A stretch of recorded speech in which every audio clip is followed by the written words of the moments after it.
Yeah, we've worked hard. It's obviously we have 7 boys in international duty, which is a testament to the quality we have at the club. So yesterday was the first day we've had everybody back in, but we've worked a lot of stuff on analysis, and we've sent a lot of stuff to the boys that were away, and worked obviously closely with the boys that are here. In terms of just a small percentage reset, I felt that the game against Dundee was a one-off game where, as a collective, we didn't play particularly well, and we need to reset ourselves and go again and get back to what we were doing, which was not playing in front of people. There's been a lot of good stuff, a lot of crosses into the box, 65 crosses into the box in 2 games. So we need to start making first contacts. We need to start playing to hurt people, not playing in front of people, which we've done against Dundee, and we'll reset that, and I'm confident we'll be doing that on Saturday again. Out with Ryan's strain. Ryan's came back with a groin injury that we've had scanned yesterday, so we're still waiting for the results on it, but we're not very hopeful. He certainly won't be available for Saturday, but it looks like it'll be weeks rather than days in terms of this injury, so it's a big blow for us. Are Junga ready to play? Yeah, certainly. Jonah's been training for nearly 6 weeks now, so he's had a lot of good training time, probably more training time than you usually would get before games, just by the way the international breaks and that have worked out. So he's played in 90 minutes last week. It was very good.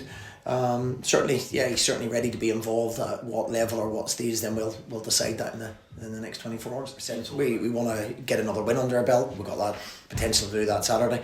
Statistics are how you twist them. We've only lost 3 all season, or you've won 1 and 6. You can look at it whatever way you want, but we've got our own standards, of course, and we want to go and win the game against Livingston. We've then got another game against Ross County where we believe we can get points as well. So it's been very good. The players have been excellent.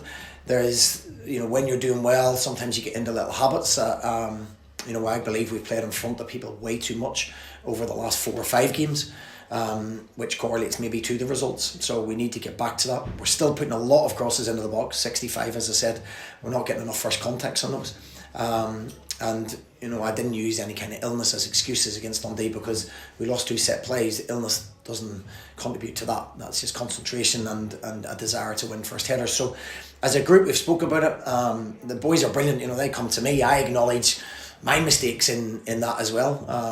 There's nobody that isn't looking at themselves. We're the first people to criticise ourselves and try and rectify that, and we've done that over the last 2 weeks, and it's been good. The boys have been positive, and there's a real good atmosphere around the place. Yeah, Jonah's a very laid back boy. There's not a lot that gets Jonah up or down. I'm sure maybe there's a different side to him at home, but he's a great boy. He's a boy I've worked with. It's the second club I've worked with. And he's pushed himself, and I think a credit must be to Jerry Docherty and Gary McCall, our strength and conditioning, who has pushed him to the limit and got him into a condition that he's ready to go. And as I say, we've worked hard over the last 6 weeks, but that's more been Jerry and Gary that have done that, with Jonah obviously pushing himself, and it's credit to all 3 of them. He's ready to play at this stage.